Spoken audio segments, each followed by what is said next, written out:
दोस्तों वीडियो शुरू करने से पहले मैं आपको बता दूं, अगर आपने अभी तक हमारा चैनल सब्सक्राइब नहीं किया हो तो सब्सक्राइब कर लें और साइड में नोटिफिकेशन बेल को ज़रूर दबा लें ताकि हमारी वीडियोस के नोटिफिकेशन आप तक पहुंचते रहें। गुड मॉर्निंग एवरीवन, कैसे हैं आप लोग।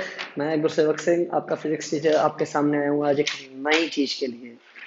हाँ बिल्कुल, नई चीज़ बेसिकली यहाँ पर क्या है, कंपटीशन। कंपटीशन की तैयारी करनी है और स्टार्ट करेंगे इलेक्ट्रोस्टैट से। तो पहली चीज़, जो कंपटीशन की बात को ध्यान में रखेंगे तो उस समय दिमाग में एक ही चीज़ रखनी है कि कॉम्प्लिकेशन ज़्यादा नहीं पैदा करनी है अपने दिमाग में। कॉम्प्लिकेशन इन द सेंस कि यार कंपटीशन की तैयारी के लिए तो कोटा ही जाना पड़ेगा, नहीं, नॉट नेसेसरी, बिल्कुल भी नहीं। घर बैठे आप आईआईटी क्रैक कर सकते हो, नीट क्रैक कर सकते हो, ट्रस्ट में। कुछ नहीं, जस्ट अपने अंदर थोड़ा सा भरोसा रखना और तैयारी शुरू कर देना। गाइडलाइंस मैं प्रोवाइड करवाऊंगा अब शुरू से, ठीक है, टीपीपीस दूंगा। और बहुत ही जल्दी एक मेरी वेबसाइट है वो लॉन्च होने वाली है। मैं लिख रहा हूँ थंबनेल्स के नीचे भी, वो लॉन्च नहीं हुई है, बट याद रखने के लिए वो मैं अभी भी लिख दे रहा हूँ। तो जो भी बेसिक होगा वो मैं आपको करवाऊंगा। और रेगुलर वीडियोस पोस्ट नहीं कर पाऊंगा, उसके लिए बहुत सारी रीज़न, क्योंकि गूगल क्लासरूम पे मुझे वीडियोस को अपलोड करना पड़ता है, वो वहाँ ज़्यादा इंपॉर्टेंस देनी पड़ेगी मुझे, ठीक है। यहाँ बहुत रेगुलर बेसिस पे तो नहीं, मैं कहूँगा 3-4 दिन में एक वीडियो आया जरूर करेगी कंपटीशन लेवल की, ठीक है। तो आज अपने लोग स्टार्ट करेंगे इलेक्ट्रोस्टैट्स के साथ। तो इलेक्ट्रोस्टैट्स में जो पर्टिकुलर चीज़ें आपको अकेडमिक्स के लिए कहा जाता है इतनी इंपॉर्टेंट नहीं है, तो ध्यान में रखना कि वही पर्टिकुलर चीज़ें आपकी कंपटीशन में ज़्यादातर पूछी जाती हैं। जैसे अब पहले ही टॉपिक की बात करते हैं, Coulomb's law and vector form, ठीक है। तो Coulomb's law and vector form अपने आप में है तो इंपॉर्टेंट टॉपिक, ठीक है। और जिसका फॉर्मूला होता है F vector is equal to 1/4 pi epsilon naught Q1 Q2 upon R cube dot R vector. ये आपका Coulomb's law and vector form है, ठीक है। इसके बेसिस पर कंपटीशन में अच्छे खासे क्वेश्चन आते हैं। जैसे अगर मैं बात करता हूँ दो पर्टिकुलर चार्जेस की, एक चार्ज यहाँ रख दिया गया, एक चार्ज यहाँ रख दिया गया, ठीक है। ये चार्ज है सपोज 2 कूलम और ये चार्ज है सपोज -3 कूलम, ठीक। इसका कोऑर्डिनेट दे रखा है 1,2, इसका कोऑर्डिनेट दे रखा है 1,3 सपोज, ठीक है। अब बात करते हैं कि मुझे बेसिकली क्या पता करना है, इन दोनों के बीच में फोर्स पता करना है, फोर्स की डायरेक्शन या फोर्स की पर्टिकुलर वैल्यू क्या है। तो पहला काम क्या करना पड़ेगा अपने लोगों को यहाँ पर, कि इसको एक प्लेन में कंसिडर करना पड़ेगा, ठीक है। तो प्लेन के पॉइंट ऑफ व्यू से अगर मैं देखूं 1,3 तो 1 समथिंग यहाँ पर होगा, क्लियर। और 1,3 1,3 समथिंग यहाँ पर होगा, ठीक। तो ये 1,2 हो गया और ये 1,3 हो गया, ठीक। ये वाला चार्ज आपके पास है -3 कूलम और ये वाला चार्ज आपके पास है जस्ट 2 कूलम। इसको नाम दे दिया क्यू ए और इसको नाम दे दिया आपने क्यू बी। अब यहाँ पर आपको जब आर वेक्टर की वैल्यू चाहिए और आर की वैल्यू चाहिए, तो बेसिकली आपके पास क्या होने चाहिए, पोजीशन वेक्टर्स, ठीक है। ये वाला, ये पोजीशन वेक्टर्स चाहिए, क्योंकि आर वेक्टर बेसिकली क्या है, आर वेक्टर इन दोनों के बीच का जो डिस्प्लेसमेंट है वो है यहाँ पर। तो इस आर वेक्टर की अगर आपको वैल्यू पता करनी है, तो आर वेक्टर पता करने का सिंपल तरीका क्या है, ये पोजीशन वेक्टर है R1 वेक्टर, ये पोजीशन वेक्टर है R2 वेक्टर।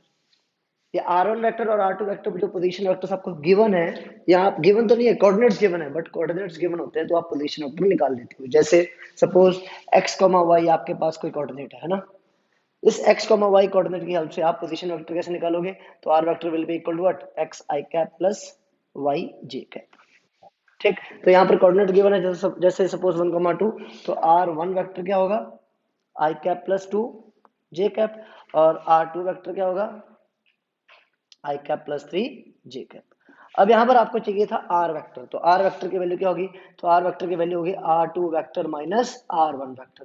तो ध्यान रखना 11th क्लास का एक छोटा सा जो कंसेप्ट है, कि दो पर्टिकुलर पोजीशन वेक्टर्स को अगर आप सब्ट्रैक्ट कर देते हो, तो रिजल्ट में क्या मिलता है आपको, डिस्प्लेसमेंट वेक्टर मिलता है, जो कि यहाँ पर आर वेक्टर है।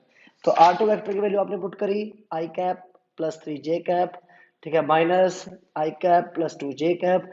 तो रिजल्ट में आपको क्या मिलेगा, जस्ट जे कैप मिल जाएगा। तो ये आपके पास है आर वेक्टर की वैल्यू।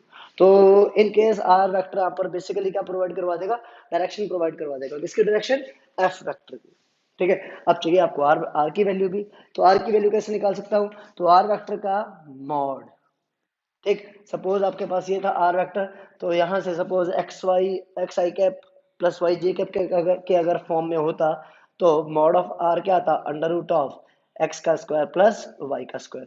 तो इन सच अ केस आप आर वेक्टर से उसका मैग्नीट्यूड भी निकाल सकते थे।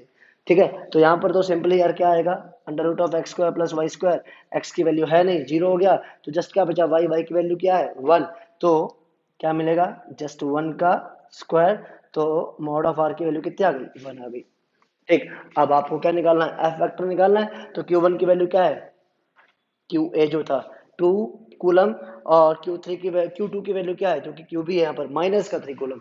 अब एकेडमिक बेसिस के ऊपर अगर आपको मैं बताऊं, तो कूलम लॉ में अपने लोग कभी भी साइन नहीं पुट करते हैं, बट जब हम बात करते हैं यहाँ पर डायरेक्शन की भी, तो वहां पर आपको साइन की वैल्यू भी पुट करनी है।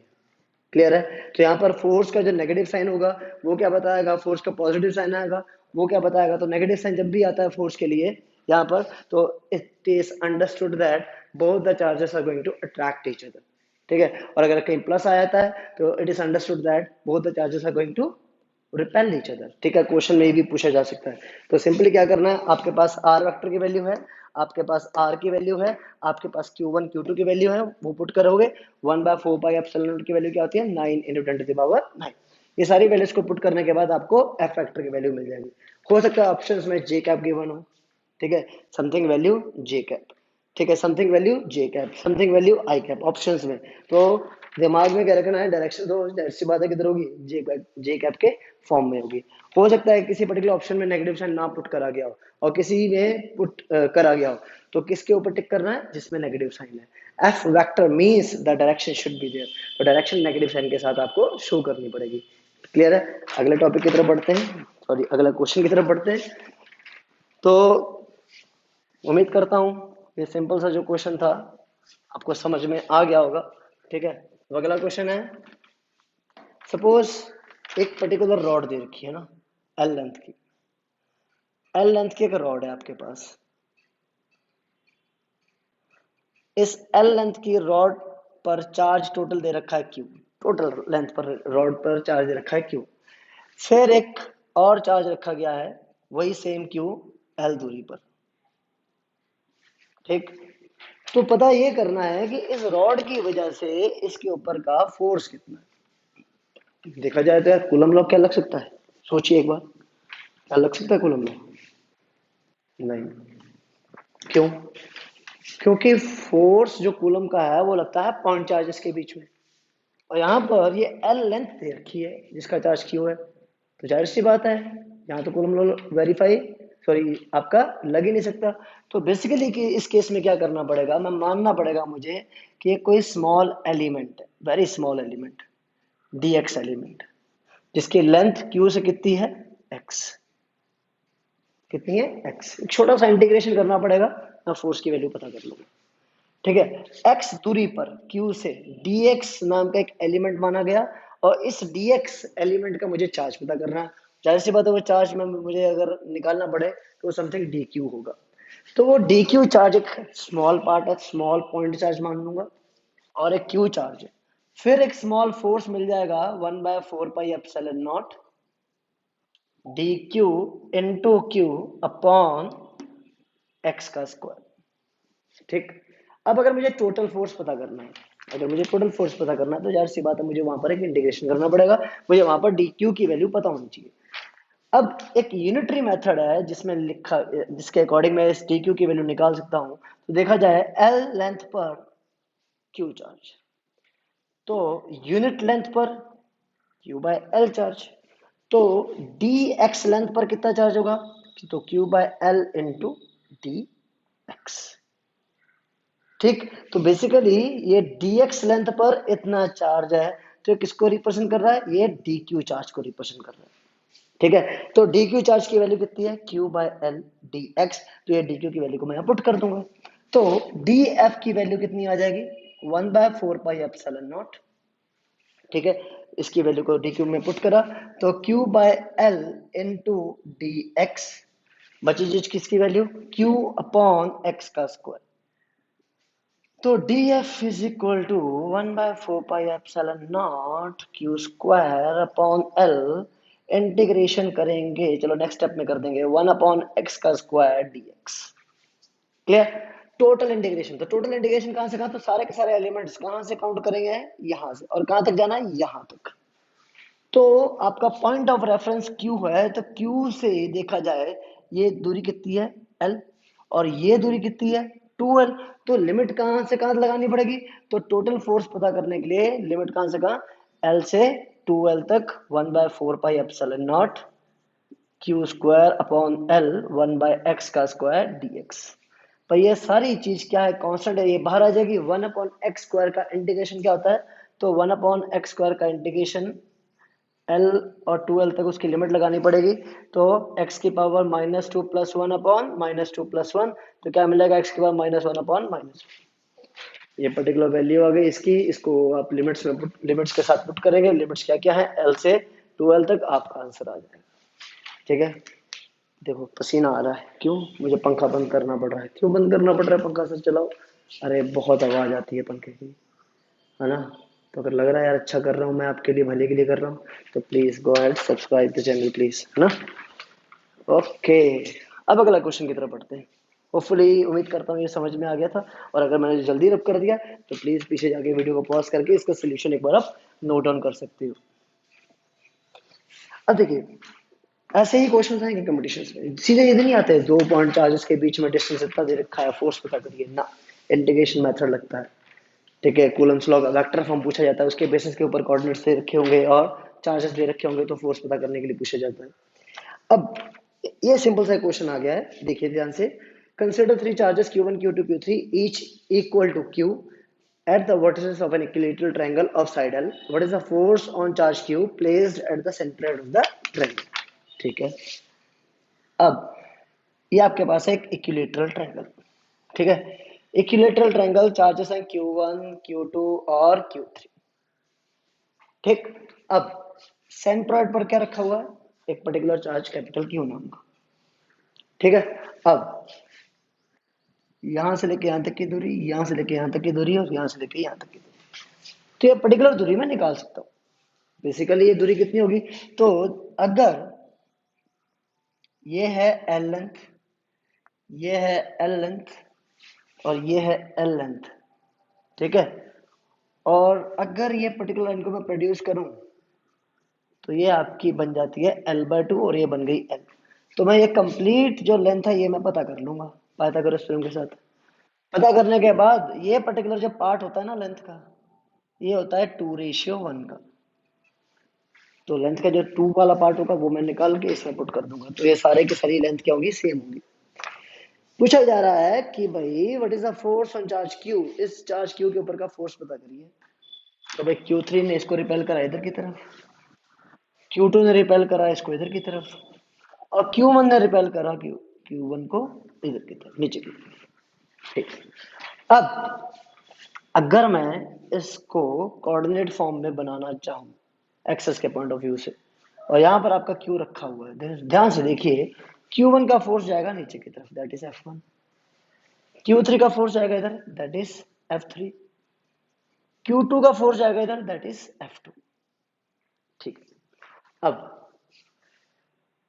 ये एंगल कितना होगा, जाहिर सी बात है 60 डिग्री, है ना। तो अगर ये 60 डिग्री है, तो ये 30 हो गया, ये 30 हो गया, तो इन सच केस ये 30 हो जाएगा और ये भी 30 हो जाएगा। ठीक, तो F2 का एक पर्टिकुलर पार्ट गया इधर, that is F2 cos 30 degree, और एक पार्ट इधर गया, that is F3 cos 30 degree. F3 का एक पार्ट इधर आया, तो F3 का ऊपर पार्ट जाएगा, वो कौन सा होगा, F3 sin 30, और F2 का एक वो ऊपर पार्ट जाएगा, वो कौन सा होगा, F2 sin 30। तो बेसिकली मैंने क्या करा, मैंने F2 का रेजोल्यूशन करा और F3 का रेजोल्यूशन करा। ठीक है, अब ये पर्टिकुलर चार्ज रहेगा तो यही इतनी कहा गया मूव करेगा। ठीक, तो इसका मतलब नेट फोर्स पता करिए, ये पर्टिकुलर फोर्स इसके बराबर होना चाहिए, that is F3 cos 30 degree, ठीक, is equal to F2 cos 30 degree. अब चार्ज ये वाला Q, Q3 Q के बराबर, Q2 भी Q के बराबर, स्मॉल q। तो जाहिर सी बात है F2 और F3 क्या होंगे, सेम होंगे। F2 और F3 जब सेम होंगे और cos 30 सेम होंगे, तो ये दोनों आपस में सेम ही तो होने चाहिए। तो इसका मतलब हॉरिजॉन्टल फोर्स तो नहीं लग रहा। ठीक है, अब बात करते हैं इसकी। ठीक, तो F2 की वैल्यू F3 के बराबर है, ये तो मुझे पता चल गया क्योंकि डिस्टेंस सेम, चार्जेस सेम, तो जाहिर सी बात है वो F1 के भी तो बराबर होगा। क्यों नहीं होगा? क्योंकि भाई Q1 Q के बराबर, और ये पर्टिकुलर चार्ज Q तीनों फोर्सेस में सेम आ रहा है। तो अगर मैं फोर्स F1 की बात करता हूँ तो 1/4πε0 Q कैपिटल Q अपॉन वो पर्टिकुलर डिस्टेंस, ये वाला जो x है ये सब में क्या है, सेम है, तो ये बन जाता है x का स्क्वायर। अगर मैं F2 की बात करता हूँ तो वो भी सेम यही आएगा, F3 की बात करता हूँ तो वो भी सेम यही आएगा। F1 F2 F3 तीनों के तीनों क्या हो गए, सेम हो गए। ठीक, तो ध्यान से देखो, अब जो F2 sin 30 और F3 sin 30 है, ये दोनों मिलके क्या देंगे, तो F2 sin 30 degrees plus F3 sin 30 degrees, तो sin 30 1/2, sin 30 1/2, half F2 plus half F3 क्या होगा, F1 के बराबर, और F1 तो नीचे था, तो ऊपर का सम भी F1 के बराबर है, तो वो पर्टिकुलर फोर्सेस भी कैसे, इक्वल एंड अपोजिट, तो नेट फोर्स क्या हो जाएगा, जीरो। तो सेंटर्ड पे रखा हुआ कैपिटल क्यू को चार्ज क्या करेगा, कोई भी फोर्स एक्सपीरियंस नहीं करेगा। क्लियर है? तो उम्मीद करता हूँ ये क्लियर हो गया होगा, ऐसे क्वेश्चंस भी पूछे जाते हैं। ठीक है, अब अगला क्वेश्चन जो है वो थोड़ा सा और अच्छा है भाई, थोड़ा सा होगा थोड़ा सा टफ आपके लिए, बट आते हैं ऐसे क्वेश्चंस भी।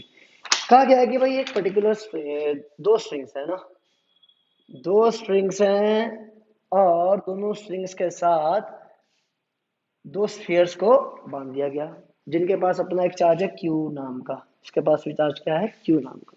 ठीक, अब जब Q चार्ज आपस में यहाँ पर होंगे तो एकदम से क्या हुआ होगा, उनका रिपल्शन हुआ होगा, और रिपल्शन के बाद वो एक सर्टेन दूरी पर चलेगा, R दूरी पर।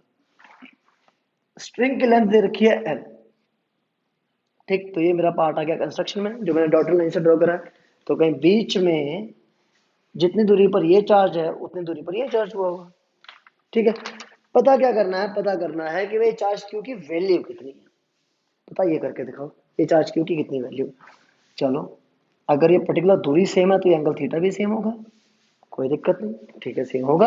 तो ये स्फीयर जो है इसका अपना वेट होगा समथिंग, कोई mg नीचे की तरफ गया।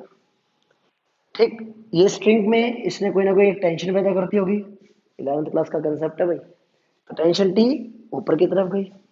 ठीक, ये कंस्ट्रक्शन की वजह से अगर ये एंगल थीटा है तो ये भी एंगल थीटा होगा, तो टी के दो कंपोनेंट, एक चला गया ऊपर that is T cos theta,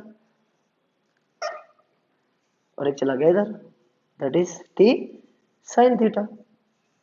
अब रिपल्शन लगा क्यू के ऊपर तो एक फोर्स इधर गया होगा एफ क्यू की वजह से, दैट इज कोलम्बिक फोर्स। तो यहाँ पर इस क्वेश्चन के according F Q minus T sine 30 या sine theta will be equal to what, zero. और similarly M G minus T cos theta should be equal to what, zero. क्यों? क्योंकि charge यहाँ पर रुका हुआ है, तो सारे के सारे फोर्सेस क्या होने चाहिए, आपस में मिलके नेट फोर्स क्या देना चाहिए, जीरो देना चाहिए। ना तो रहेगा उसमें कोई हॉरिजॉन्टल फोर्स, ना रहेगा उसके अंदर कोई वर्टिकल फोर्स। ठीक, तो इन सच अ केस मैं पहला काम क्या करूंगा, एफ क्यू की वैल्यू, एफ क्यू की वैल्यू बोले तो क्या होगी, 1/4πε0 Q into Q upon R का स्क्वायर। ठीक है, तो F Q will be equal to here T sine theta degrees, तो एफ क्यू की value 1/4πε0 Q into Q upon R का square is equal to T sine theta. दूसरी चीज यहां पर ध्यान से देखिए, इस इक्वेशन से mg will be equal to what, t cos theta. ठीक, तो t will be equal to what, mg upon cos theta. तो इस t को मैं यहां पुट कर देता हूं, तो मुझे क्या मिल जाता है, 1/4πε0 q का स्क्वायर अपॉन r का square is equal to mg sin theta upon cos theta will give you what, mg tan theta. ठीक, मुझे क्यू की वैल्यू निकालनी है ना, तो बाकी सब चीजों को एक तरफ ले जाओ, तो Q square is equal to M G tan theta 4πε0 R का स्क्वायर। बात आती है आर की, आर तो क्वेश्चन में गिवन ही नहीं था, ये तो मैंने खुद माना था आर डिस्टेंस है, गिवन था एल। ठीक है, तो इसका मतलब जितना डिस्टेंस ये होगा उतना डिस्टेंस ये होगा, तो मैं यहाँ से एल की वैल्यू की एल की हेल्प से मैं इस पर्टिकुलर डिस्टेंस एक्स को निकाल सकता हूँ। ठीक है, x निकालने के बाद मैं क्या करूंगा, r को पुट कर दूंगा 2x, और जो मुझे x मिलेगी वो मिलेगी l के फॉर्म में। तो बेसिकली ये परपेंडिकुलर है, ये हाइपोटेन्यूज है, तो sine theta will be equal to perpendicular X upon hypotenuse L, तो X is equal to L sine theta. तो आर की वैल्यू क्या हो जाएगी, आर की वैल्यू हो जाएगी 2l साइन थीटा। तो इसको मैं यहाँ पुट कर देता हूँ, तो मुझे मिल जाएगा q is equal to under root of M G tan theta 4 pi epsilon naught, R की जगह क्या आएगा, आर की जगह आ जाएगा 2l साइन थीटा का होल स्क्वायर। तो प्लीज ये इसको थोड़ा सा सिंप्लीफाई कर लीजिएगा, आपका आंसर आ जाएगा। होपफुली उम्मीद करता हूँ ये आपको क्लियर हो गया होगा। ठीक है, ऐसे क्वेश्चंस पूछे जाएंगे, थोड़ा सा टाइम लगेगा सॉल्व करने में, बट हो जाएंगे। अगला क्वेश्चन देखिए भाई, और अच्छा है वो।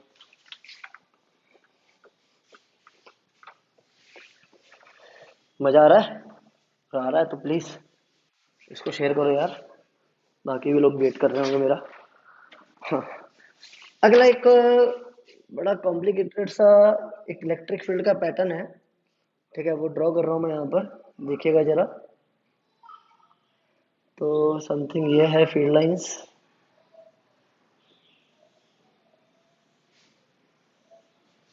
ठीक है, समथिंग ये गई, ये गई, ये गई, ये गई,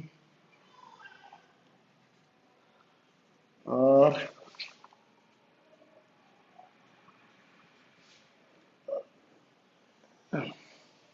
इसमें कुछ नया आपको देखने को मिलेगा, न्यूट्रल पॉइंट्स के बारे में समझने को मिलेगा। ठीक है, तो देखना एंड तक इसको, अच्छा क्वेश्चन होने वाला भी। और कंसेप्ट अगर क्लियर होगा कैलमेक्स का तो ये क्वेश्चन आराम आराम से हो जाएगा। बस फिगर्स डरा देते हैं अपने लोगों को, लगता है यार फिगर में इतना कुछ है, हम कैसे करेंगे क्वेश्चन, बट क्वेश्चन बहुत आसान होता है। अब देखिए, पहली चीज इन्होंने पार्ट फर्स्ट में क्या पूछा गया, इस फील्ड यूनिफॉर्म, बताओ यूनिफॉर्म फील्ड में क्या डिस्टेंस इलेक्ट्रिक फील्ड लाइंस के बीच में सेम नहीं होता? मेरे हिसाब से तो होता है, आपको भी पता होता है। तो क्या यहाँ पर डिस्टेंस सेम दिख रहा है इलेक्ट्रिक फील्ड लाइंस के बीच में? बिल्कुल भी नहीं। तो answer is no, since the distance between the electric field lines is not same, so they are not uniform. ठीक है भाई। फिर बात आती है रेशियो निकालिए क्यू ए चार्ज और क्यू बी चार्ज का। तो ए वाला चार्ज ये है, क्यू बी चार्ज ये, ठीक। तो सही जाहिर सी बात है, इसमें आप सिंपली कैसे पता कर सकते हो रेशियो, तो जब भी ऐसी कोई कंडीशन आए तो ई चार्ज से निकलने वाली नंबर ऑफ फील्ड लाइंस को कैलकुलेट करिए, कितनी नंबर ऑफ फील्ड लाइंस को, और बी चार्ज के में जाने वाली या वहां से निकलने वाली नंबर ऑफ फील्ड लाइंस को पता करिए कितनी। तो ए चार्ज से निकलने वाली फील्ड लाइंस कितनी है, 1 2 3 4 5 6 7 8 9 10 11 12। तो भाई ये हो गई 12। मैग्नीट्यूड में मैंने मान लिया क्यू ए चार्ज का कितना है, 12 है। तो सिमिलरली बी की अगर मैं बात करूं तो नंबर ऑफ फील्ड लाइंस कितनी है, 1 2 3 4 5 6। तो ऑटोमेटिकली इसकी फील्ड लाइंस का मैग्नीट्यूड मैंने मान लिया है, चार्ज का मैग्नीट्यूड मैंने मान लिया कितना है, 6। तो ऑटोमेटिकली जब मैं इसको डिवाइड करता हूं तो Q A charge Q B charge के विद रिस्पेक्ट कितना आ रहा है, 2:1। तो भाई इलेक्ट्रिक फील्ड लाइंस खुद भी क्या बता देती हैं कि वो पर्टिकुलर चार्जेस के बीच का क्या रिलेशन है, एक चार्ज बड़ा है या छोटा है। तो जाहिर सी बात है जो फील्ड लाइंस जिसमें से ज्यादा निकल रही है या ज्यादा रिसीव कर रहा है वो चार्ज मैग्नीट्यूड के टर्म्स में बड़ा ही होगा। ठीक है, फिर पूछा गया साइन पता करिए चार्ज ए और साइन चार्ज बी का। भाई ये तो सिंपल है भाई, चार्ज ए का साइन कैसे पता करोगे, तो वो पर्टिकुलर चार्ज का अगर फील्ड लाइंस को प्रोड्यूस कर रहा है, तो फील्ड लाइंस को प्रोड्यूस कर रहा है तो वो पॉजिटिव का होगा, वो जो रिसीव करता है वो नेगेटिव का होगा। तो इजीली आपने पता कर लिया। फिर इन्होंने पूछा है अपार्ट फ्रॉम इंफिनिटी, इंफिनिटी को छोड़कर ऐसा कोई पॉइंट पता करिए जहां पर कोई भी इलेक्ट्रिक फील्ड नहीं है, दैट इज वो न्यूट्रल पॉइंट है। Where is the neutral point, neutral point बोले तो where the net electric field is zero, यहाँ पर। तो नेट इलेक्ट्रिक फील्ड जीरो कहाँ दिख रही है आपको, भाई देखिए जब फील्ड जा रही है ये सारा पार्ट तो फील्ड फील्ड का है ये, ठीक है। ये पार्ट देखिए, क्योंकि यहाँ से रिपेल होती आगे की तरफ गई और ये पॉइंट पर कोई भी फील्ड नहीं है, तो ये पर्टिकुलर पॉइंट सी क्या है यहाँ पर, न्यूट्रल पॉइंट। फिर आती है बात, if Q A and Q B are separated by a distance 10√2 - 1, ये दो चार्जेस ए चार्ज और बी चार्ज के बीच का जो दूरी है वो मान लीजिए x, और x वो दे रखी है कितनी है, x इज इक्वल टू 10√2 - 1, ये दे रखा है, ठीक है। Then find the position of the neutral point. तो भाई न्यूट्रल पॉइंट की पोजीशन पता करिए। तो जाहिर सी बात है कैसे पता करेंगे, तो ए की वजह से इलेक्ट्रिक फील्ड, बी की वजह से जो इलेक्ट्रिक फील्ड है, उन दोनों को अगर मैं माइनस कर दूं और मुझे मिल जाए जीरो, तो ऑटोमेटिकली वो पर्टिकुलर पॉइंट क्या होगा, न्यूट्रल पॉइंट होगा। तो पहला काम इलेक्ट्रिक फील्ड ड्यू टू ए, तो अगर इन दोनों के बीच में x दूरी है और मान ली जाए वो पर्टिकुलर डिस्टेंस l है पॉइंट B से, तो इलेक्ट्रिक फील्ड टू ए क्या होगी 1/4πε0 charge q upon x plus l का होल स्क्वायर। ठीक, x की तो वैल्यू पता है। फिर सिमिलरली EB की वैल्यू क्या होगी, EB will be equal to 1/4πε0 QB upon L का स्क्वायर। ठीक है, जो ये न्यूट्रल पॉइंट है C वाला मान लिया जाए। वह C पॉइंट की इन्होंने क्या पूछी है, डिस्टेंस पूछी है। अब C पॉइंट पर इलेक्ट्रिक फील्ड क्या है, जीरो। तो ए माइनस ई बी करें या ई बी माइनस ई ए करें, तो लेंथ किसकी बड़ी है, ये छोटी है, दिख रहा है। ठीक है, बट ऊपर से ध्यान में रखना है चार्ज की बात है। तो चार्ज क्यू ए क्या है, Q A upon Q B. जब इनको आप डिवाइड करोगे, सॉरी माइनस करोगे, तो ई ए माइनस ई बी की जब आप वैल्यू पुट करोगे तो यहाँ से मिल जाएगा 1/4πε0 ब्रैकेट में Q A upon X plus L का whole square minus Q B upon L का स्क्वायर। तो क्यू ए और क्यू बी के रेशियो से यहाँ से इनकी वैल्यूज मिल जाएगी। एक्स की वैल्यू आपको पता है, ई ए माइनस ई बी की वैल्यू क्या हो जाएगी, जीरो। तो 1/4πε0 गया, वो भी जीरो हो गया। तो क्या बचा, Q A upon X plus L का whole square is equal to Q B upon L का square. Q A upon Q B, तो अगर आप देखें ध्यान से, Q A upon Q B will be equal to X plus L का whole square divided by L square. तो Q A upon Q B क्या है, 2/1। तो 2/1 is equal to X plus L का whole square upon L square. Taking root on both sides, 2√2/1 will be equal to x plus l upon l। तो यहां से आपको x की value पता है, तो आप l इजिली निकाल सकते हो। ऐसे क्वेश्चंस भी पूछे जाते हैं। न्यूट्रल पॉइंट समझ में आनी चाहिए। अगर बात कि न्यूट्रल पॉइंट क्या कहता है, neutral point is that where the electric field due to each and every configuration of charge is set to be zero. ये याद रखना, न्यूट्रल पॉइंट वो होता है। पानी पिला दो कोई, बहुत प्यास लग रही है भाई। और अगर अच्छा लग रहा है, अगर आप चाहते हो और ऐसी वीडियोस आए, तो प्लीज़ कमेंट बॉक्स में लिखिएगा ज़रूर, हाँ सर सही है, पढ़ाइए, लगातार पढ़ाइए, ऐसे ही पढ़ाइए, तो मैं पढ़ाऊँ। हाँ, और नहीं अच्छा लग रहा तो प्लीज़ फिर बेइज्जती मत करना, फिर बुरा लग जाता है यार, फिर बंदा मोटिवेट नहीं होता, फिर डीमोटिवेट हो जाता है। ठीक है, ऐसा एक कॉन्फ़िगरेशन दे रखा है, -2q, q और q। ठीक है, और उन्होंने कहा है कि भाई इस सिस्टम का नेट डायपोल मोमेंट निकालिए। तो इक्विलेटरल ट्रायंगल पर आपके 3 चार्जेस रखे हुए हैं, -2q, स्मॉल q और स्मॉल q, और इसका नेट डायपोल मोमेंट पता करना है। अब दिमाग में आती है बात है, डायपोल मोमेंट तो 2 इक्वल एंड अपोजिट चार्जेस होते हैं, ये तो कहीं से कहीं तक डायपोल है ही नहीं। तो बट डायपोल यहाँ बन जाते हैं कैसे, ये पॉइंट ए मान लिया जाए, ये पॉइंट बी और ये पॉइंट सी। पॉइंट ए पर आपके दोनों चार्जेस को मैंने कुछ इस तरह से रिजॉल्व कर दिया, -2q को -q, फिर ये +q और ये +q। अब दिख रहा है ये एक डायपोल बन गया और ये एक डायपोल बन गया। क्लियर, चार्ज -q से +q की तरफ डायपोल मोमेंट की डायरेक्शन होती है। तो ये गया डायपोल मोमेंट P1 और ये गया डायपोल मोमेंट P2। तो रिजल्टेंट कहाँ होगा, कहीं बीच में P। ठीक है, तो P1 की वैल्यू कितनी होगी, P1 will be equal to charge Q into distance, distance क्या है A, और P2 की वैल्यू कितनी होगी, चार्ज Q इनटू डिस्टेंस, और डिस्टेंस क्या है A। अब इसके बीच का एंगल कितना होगा, 60 डिग्री। क्यों, क्योंकि इक्विलेटरल ट्रायंगल, तो ये 60 डिग्री। P1 P2 और बीच का एंगल थीटा पता, तो P की वैल्यू कैसे मिलेगी, √ऑफ P1 का स्क्वायर प्लस P2 का square plus 2P1 P2 cos 60 degree. ठीक है, तो ये P1 P2 की वैल्यूज को आप पुट करोगे, cos थीटा 30, अरे यार मुझे देखो 30 से बड़ा प्यार है, क्या बोलूँ मैं, मेरी खुद की उम्र 30 है ना। तो cos 60, तो cos 60 यहाँ पुट करना है और P की वैल्यू को निकाल देना है। हाँ मेरी उम्र 30 है, लगती नहीं है, लगती हो गई यार। ठीक है, तो ये पर्टिकुलर P की वैल्यू को यहाँ आप निकाल सकते हो। तो ये कुछ क्वेश्चन थे, होपफुली आपने पूरा टाइम दिया होगा इसको समझने में। और लॉकडाउन का पीरियड चल रहा है, तो मुझे लगता है आपके पास काफ़ी टाइम होगा, या नहीं है? होगा यार। पबजी थोड़ा कम खेल लो, फेसबुक थोड़े कम चला लो, बातें बुतें थोड़ी कम कर लो, है ना? तो थोड़ा टाइम निकालो यार, बहुत टाइम है बाकी कामों के लिए, फायदा कोई नहीं है। हाँ, सीरियसली।